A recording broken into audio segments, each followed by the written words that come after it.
Why German Panzer crews feared American combat engineers more than tanks. They never heard the engineers coming. That was the first problem. For German Panzer crews fighting across France, Belgium, and the rugged forests of Western Europe, the battlefield had certain predictable dangers. They feared American tank destroyers on long open fields, Thunderbolt fighter bombers in daylight, and the thunder of American artillery that could arrive from nowhere. But through hundreds of captured diaries, interrogation reports, and surviving after-action accounts, one fear appears again and again. A fear that should not have made sense. A fear not of tanks, not of aircraft, not of artillery, but of American combat engineers.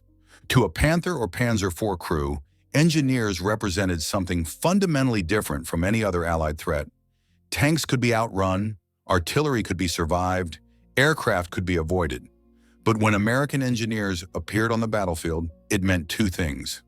Whatever obstacle the Germans had prepared would soon be gone, and whatever defense they thought was secure wasn't. In the words of one German tank commander captured near Aachen in October 1944, "The Americans always sent their engineers first. When they arrived, nothing we built held for long." He did not mean it metaphorically.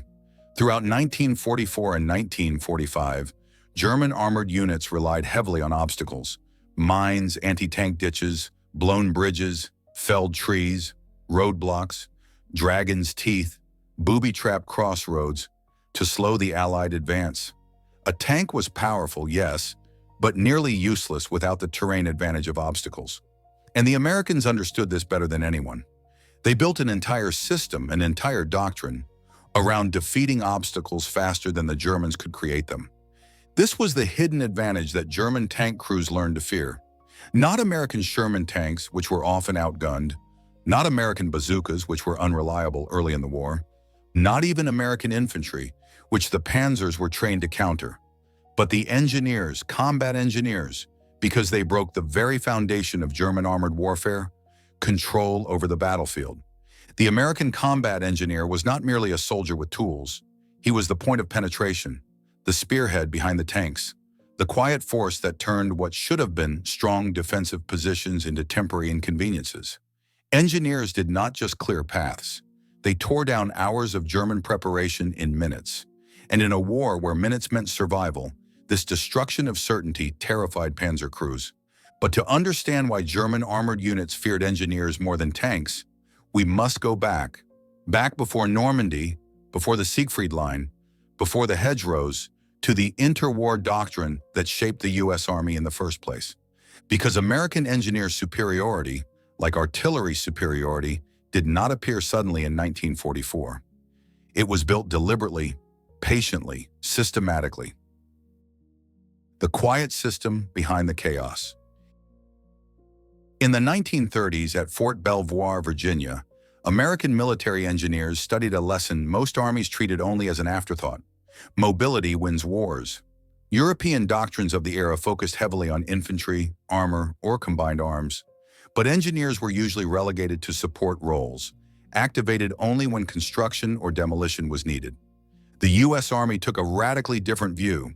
American strategists studying World War I realized that the greatest killer of offensives was stagnation, not enemy fire, not lack of men, but the simple inability to move. Mud, collapsed bridges, barbed wire, minefields, destroyed roads. These had cost the Allies thousands of lives in 1917, and the Americans vowed it would not happen again. So during the 1930s, American engineer doctrine evolved into something unprecedented: a fully integrated frontline combat branch trained to fight with infantry and armor, not behind them. Combat engineers learned demolition, mine warfare, field fortification, rapid bridging, explosive breaching, road repair under fire, river crossing operations, obstacle clearance, bulldozer and heavy machinery operations. And most importantly, they trained to do all of it while being shot at. This was the difference. This was the system German Panzer crews did not expect. Most armies had engineers. Only the Americans turned engineers into assault troops. By 1944, each U.S. infantry division had a fully motorized engineer battalion with demolition squads, bridging platoons, Mine-clearing teams, bulldozers, trucks loaded with Bangalore torpedoes, explosives, cutting charges, and flamethrowers, assault boats, portable bridges, road graders, and flame-equipped demolition vehicles. On paper, this was just one more unit in the American order of battle. In reality, it was a battlefield-shaping weapon system as powerful as any tank. Why German tank crews misjudged the threat. Panzer doctrine assumed that American infantry without armor could be contained, slowed, even broken. Defensive obstacles, minefields, and anti-tank ditches were designed for that exact purpose.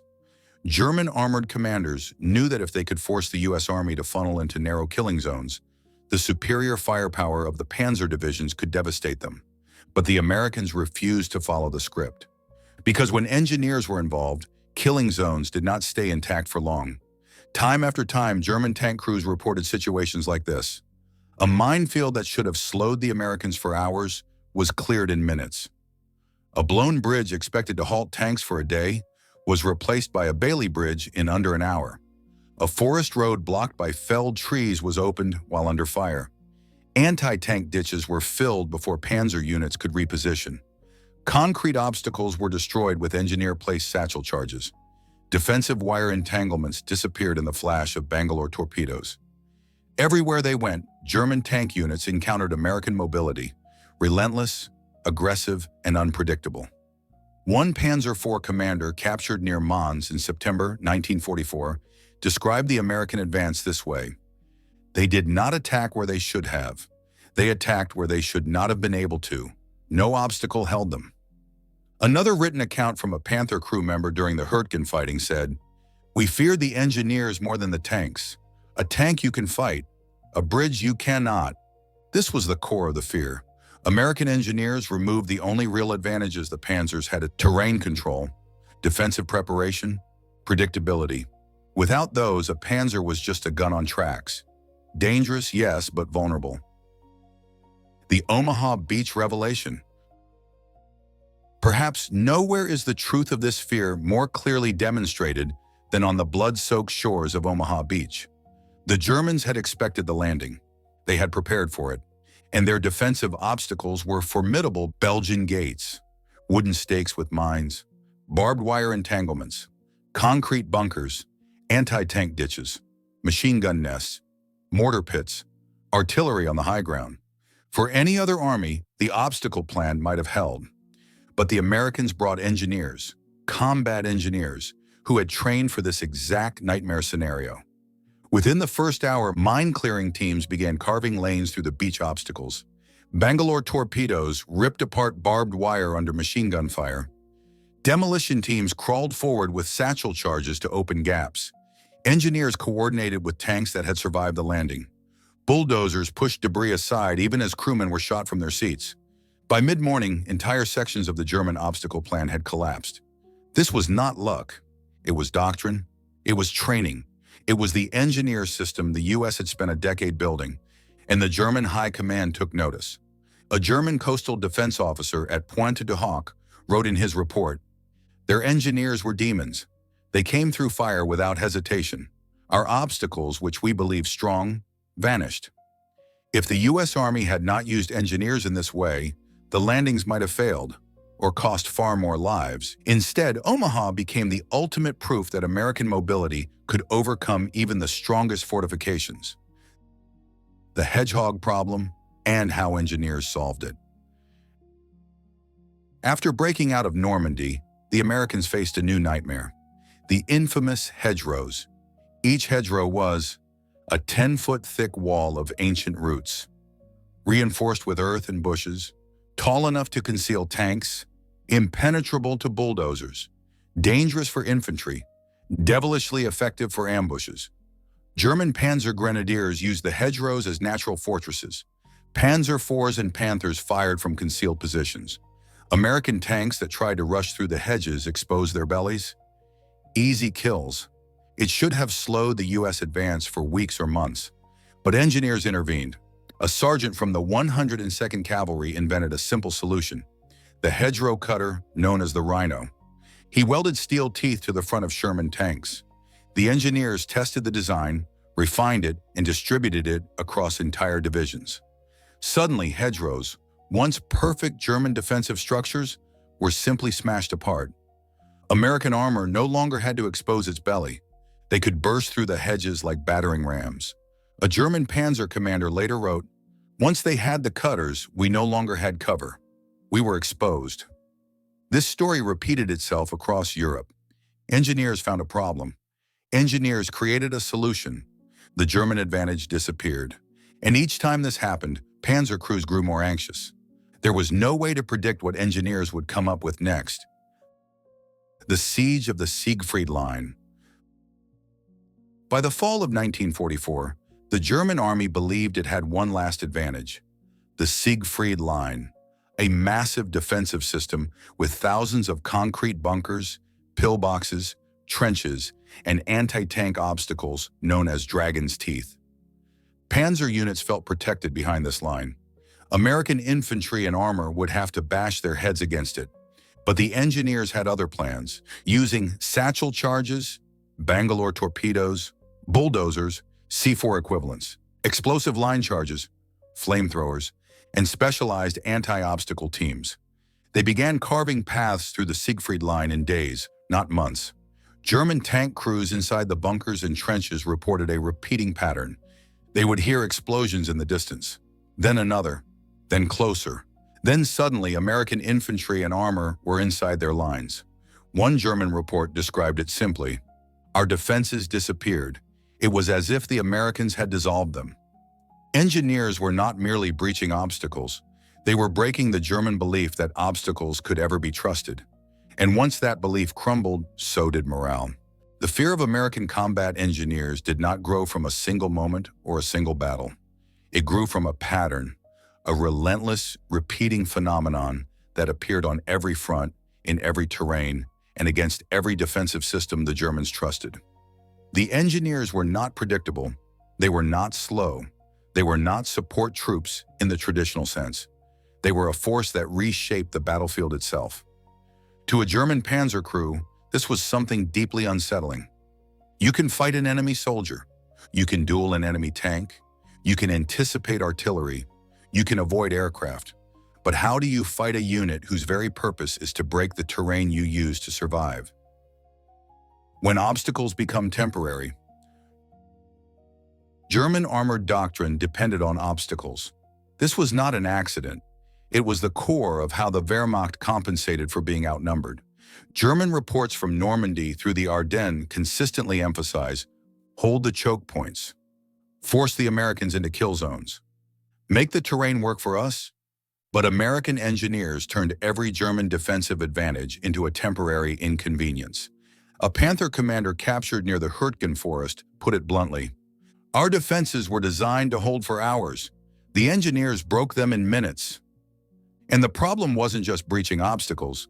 It was how quickly the Americans transitioned from breach to assault. German crews frequently noted, an obstacle breached by engineers was almost immediately exploited by armored units. There was no time to reposition, no time to shift fields of fire, no time to lay new mines, no time to coordinate with infantry. Once the breach occurred, the Americans moved with frightening speed. This is where the U.S. Army's true advantage emerged: mobility, integration, and timing. You could not stop the Americans once they started moving. German tank crews were not afraid of American armor in a tank versus tank duel. The Panther's 75mm high-velocity gun and the Tiger's 88mm could penetrate a Sherman easily at long range. Yet tank duels were only part of the battlefield. In many cases, panzers were destroyed not because they lost direct fights, but because the battlefield around them collapsed. Why? Because U.S. armored doctrine did not treat engineers as rear-echelon troops. They were embedded into every major armored formation. An American armored division included 3 armored battalions, 3 infantry battalions, 1 artillery regiment, 1 engineer battalion. This meant engineers marched with armored spearheads not behind them. When a road was blocked, engineers cleared it. When a bridge was destroyed, engineers rebuilt it. When a river blocked movement, engineers crossed it. When a forest road was mined, engineers cleared it. When a town was fortified, engineers collapsed the defenses. This consistent mobility overwhelmed German tank commanders, who repeatedly compared the Americans to a wave or a flood. One commander wrote, "Fighting the Americans was like trying to stop water. It always found a way through." The engineers were that way. The devil's toolbox, what engineers brought to the fight. German tank crews feared American engineers for one fundamental reason. They never knew which tool was coming next. The engineer battalions were equipped with a staggering diversity of gear. Bangalore torpedoes, used to slice through barbed wire and minefields. To a Panther or Panzer IV, these meant the Americans were about to create a lane, and fast. Satchel charges, composition C2 and TNT blocks. These could destroy pillboxes, bunkers, dragon's teeth, anti-tank barriers, concrete roadblocks. Panzer commanders reported their bunkers shaking themselves apart. Flamethrowers. German armored crews feared flamethrowers more than explosives. A bunker hit by a flamethrower was psychologically pulverized. The defenders often surrendered immediately. Mine detectors and clearance teams. Highly trained crews with specialized equipment swept paths across minefields that Wehrmacht units believed impassable. Bulldozers and armored dozers. These were monstrous, slow-moving, seemingly unstoppable beasts. A German soldier at Aachen said, "The American bulldozer was not a machine. It was a force of nature." Dozers could push aside debris, fill anti-tank ditches, knock down walls, clear paths under fire. Bailey bridges. Perhaps the most terrifying engineer invention from a German armored perspective. A Bailey bridge could be assembled in under an hour, carried in pieces on trucks, and support tanks weighing over 30 tons. The Germans destroyed bridges to slow tank advances. The Americans responded, "Fine, we'll build our own." And they did. Explosive line charges. Used to detonate long strips of explosives to clear mines and obstacles. Assault boats. The ability to perform rapid river crossings under fire shocked German defenders who assumed rivers would stall American armor. Engineer recon teams. Perhaps the most underestimated element, these teams scouted choke points, enemy fortifications, and minefields. Their reports prevented entire units from walking into disasters. When German tank crews heard engineers were nearby, it meant two things. The Americans had scouted the defenses. The obstacle would not hold. Combat engineers as assault troops. The U.S. Army trained its engineers to fight. This was a major difference from European doctrine. Engineers were drilled in small unit infantry tactics, close quarters combat, urban fighting, suppressive fire maneuvers, combined arms coordination, rapid assault actions, route clearing under combat pressure. German accounts note repeatedly, their engineers fought as soldiers first, engineers second. This was terrifying for panzer crews because engineers did not hesitate. Engineers advanced under fire. Engineers attacked bunkers directly. Engineers cut paths through obstacles during active combat. Engineers were aggressive instead of cautious. Panzer crews trained to expect caution from enemy engineers. The Americans showed none. The road to Bastogne. During the Battle of the Bulge, engineers proved, once again, that they were the difference between mobility and paralysis. When the German 5th Panzer Army attempted to surround and crush Bastogne, the U.S. 101st Airborne held firm, but only because engineers kept the roads open. Even under artillery fire, night attacks, snowstorms, fog, frozen ground, shell-cratered roads, destroyed culverts, American engineers worked tirelessly. They filled craters, they cleared ice, they blasted fallen trees, they repaired frozen bridges, they kept resupply lanes functional. Panzer crews pushing toward Bastogne recorded deep frustration. The Americans kept their roads alive.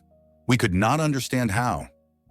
They understood later. Engineers, dozens of platoons, working 24 hours a day, fighting off German patrols while repairing the roads. The failure of the German offensive around Bastogne was not due to tanks or infantry. It was due largely to engineers who preserved American mobility. The sudden appearance effect. German tank crews consistently described a moment of panic the instant American troops appeared in places they should not have been able to reach. One Panther gunner wrote, "We blocked a valley road with mines and felled trees. It should have taken the Americans a day to clear it. They arrived in less than 2 hours." Another report from the West Wall, Siegfried Line. "We believed the obstacles would hold until evening. The Americans breached them by midday. And at the Roer River crossings, we destroyed every bridge, yet their tanks crossed? We do not understand how." Panzer crews learned the pattern. First, they heard explosions. Then they saw smoke rising. Then machine gun fire as engineers fought their way in. Then American tanks. Then infantry. Then collapse. The engineers were the trigger. Everything after them was consequences. Night operations and the death of predictability. The Germans believed engineers could be slowed by fighting at night or in poor weather. This was a fatal miscalculation. U.S. engineer doctrine specifically trained for night breaching, night demolitions, night river crossings, night mining and demining, night road repair, operating under fog, snow, and rain. In contrast, German engineer units were not trained or equipped to conduct such complex tasks in darkness. They required more time, more preparation, and more visibility. This allowed the Americans to launch night assaults that caught Panzer units off guard. A Tiger commander in the 506th Heavy Panzer Battalion recalled, "We heard explosions all night. We assumed it was artillery. In the morning, the obstacles were gone." This unpredictability added a psychological dimension to the fear. Engineers could strike at any hour. Engineers could breach anything. Engineers did not need daylight. Engineers worked faster than German units could respond. This destroyed the Wehrmacht's ability to plan around terrain. The Remagen shock. Perhaps the single most psychologically devastating engineer victory occurred at Remagen in March 1945. The Germans attempted to blow the Ludendorff Bridge to halt the American advance across the Rhine, the last major natural defensive barrier before the German heartland. The explosion failed to collapse the bridge. The Americans seized it, and then the engineers arrived. In a matter of hours, they strengthened the failing structure, repaired the decking, reinforced the supports, cleared explosives, installed safety beams, established traffic control, built additional pontoon bridges nearby. German commanders watching through binoculars were horrified.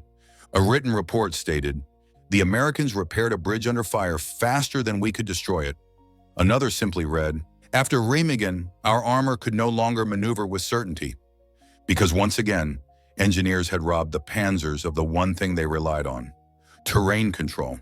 By early 1945, the fear had spread beyond the tank crews themselves. German infantry, artillerymen, radio operators, and even staff officers wrote in their reports that obstacles, once the backbone of German defensive planning, had become unreliable, and unreliable defenses meant unreliable survival. But no group expressed this more consistently than panzer crews. For them, the battlefield was a delicate equation: terrain plus timing. Lose either one, and even the strongest tank became vulnerable. American combat engineers shattered both. The psychology of watching the battlefield collapse. Tank warfare is not only about steel and armor. It is also about psychology, confidence in terrain, trust in defenses, belief in the timing of enemy maneuvers. Panzer crews were trained to think several moves ahead. They had to predict American movement, estimate how long obstacles would hold, position themselves in ambush, coordinate with infantry support, rely on the terrain to limit enemy angles. But with American engineers, every line in that calculation failed. A Panther commander captured after the fighting around Aachen said,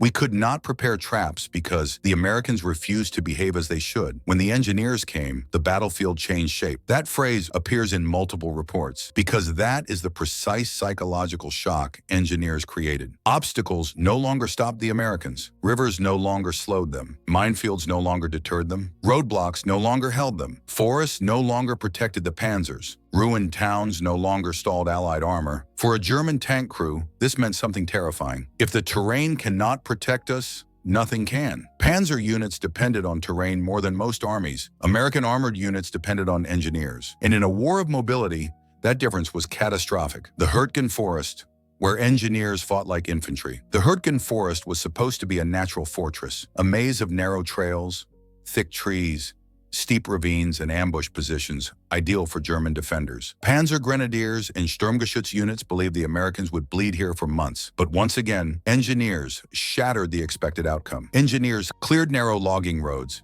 dynamited new routes through tree lines, built corduroy roads of logs under fire, cleared mines concealed under leaves, maintained supply trails through mud and artillery craters, cut ambush positions open, assisted infantry assaults on fortified positions.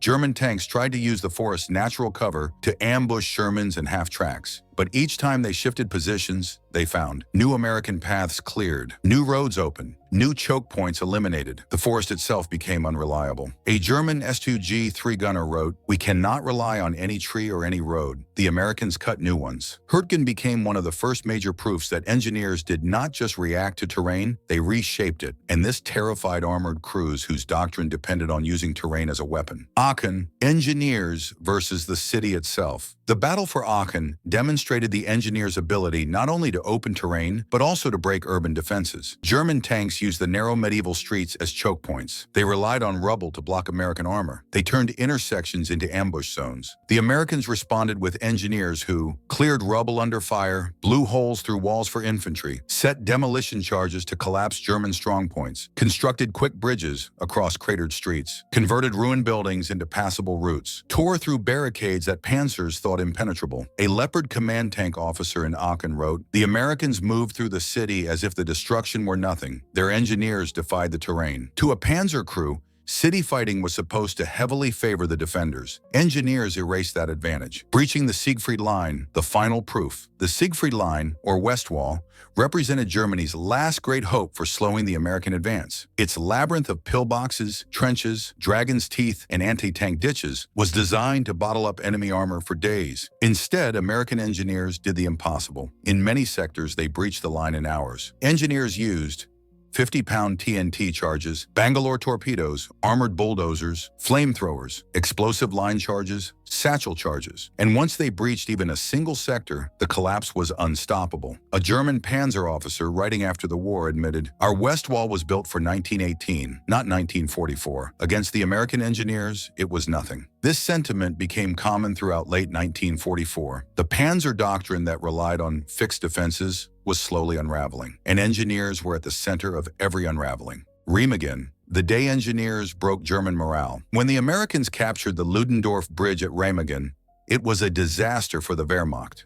But what followed broke the psychological resilience of many panzer units. The Americans did not simply capture the bridge, they repaired it while under fire. Engineers sprinted across planks with tools in hand. They patched holes, replaced beams, and strengthened supports. Shells exploded around them, snipers targeted them. The bridge shook violently. Still they worked, and within hours, tanks were crossing, trucks were crossing. Infantry poured into the bridgehead. For German tank units watching the scene unfold, something snapped. One officer wrote, "We could destroy bridges, but not American will." Another, "We could not even destroy what they repaired." A third, "Even the Rhine could not stop them." Remagen turned the fear of engineers into something deeper, a realization that nothing, no river, no fortress, no obstacle could stop the American advance. Engineers versus tanks, the true comparison. German panzers were tactical weapons. American combat engineers were strategic weapons. To understand why engineers instilled a deeper fear, consider what each could do. A panzer could kill tanks, kill infantry, ambush a column, defend a road, support a counterattack. American combat engineers could remove minefields, break fortifications, build bridges, repair roads, clear forests, create new paths, tear down barricades, collapse enemy strongpoints, demolish cover, facilitate tank movement, maintain supply routes. A panzer destroyed. Engineers enabled destruction, and more importantly, if a panzer died, the Germans lost one tank. If engineers arrived, the Germans lost the battlefield. That is why panzer crews feared them more. The system behind the fear. Like American artillery, the engineer branch succeeded because of a system, one built on training, organization, logistics, and doctrine. The system required motorization, engineers could move as fast as tanks, specialized equipment, Bailey bridges, bulldozers, explosive charges, integration, engineers embedded directly with infantry and armor, training, engineers drilled under live fire conditions, logistics, explosives, tools, machines delivered reliably, coordination,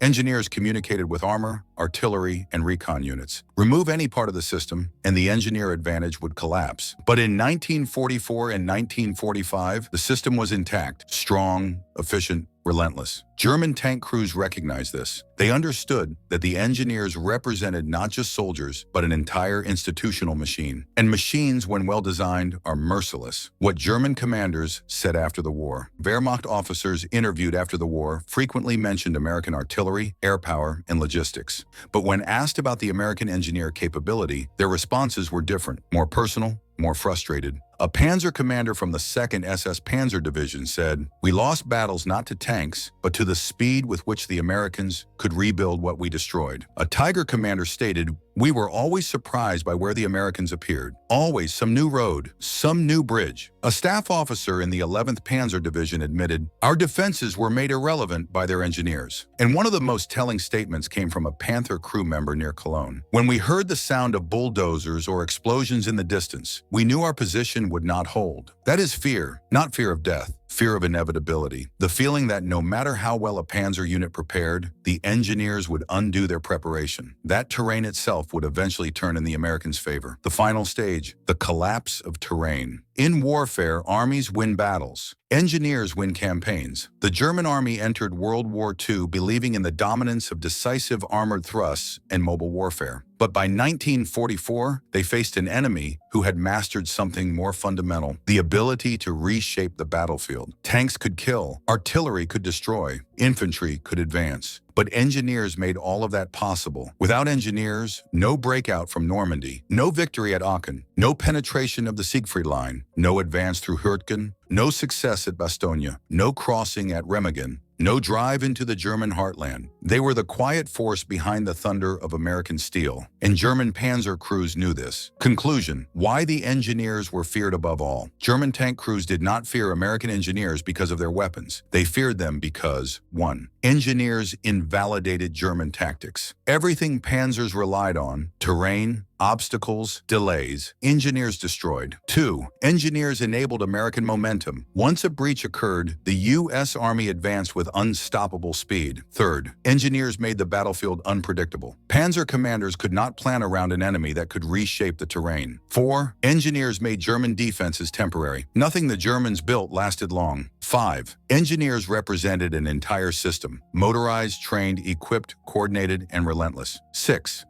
Engineers combined fire with mobility. They fought like infantry, demolished like sappers, and moved like armor. 7. Engineers broke morale. The collapse of obstacles became the collapse of confidence. 8. Engineers were everywhere. Every front, every obstacle, every river, every fortress. In the end, German panzer crews feared the engineers for the same reason soldiers throughout history have feared the one weapon they cannot counter: certainty. The certainty that if the engineers reached the battlefield, their defenses, no matter how strong, were already lost. And that is why American engineers, more than tanks, more than aircraft, more than artillery, became the quiet terror of German armored warfare in Western Europe.